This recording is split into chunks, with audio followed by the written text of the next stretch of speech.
Aldonei. Com a palavra em declaração de voto, o vereador Juliano Valim. Nobre presidente, demais colegas vereadores, pode ter certeza que é um dos maiores projetos, né, que o Executivo, juntamente com o SAMAI, está encaminhando aí à Câmara. Para declarar nós, o voto, senhor vereadores. presidente.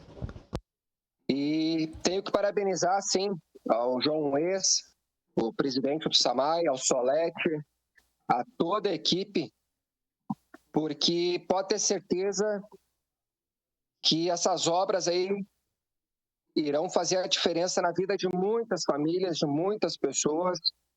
Muitas pessoas sofrem com transtornos de alagamentos em residências, pátios.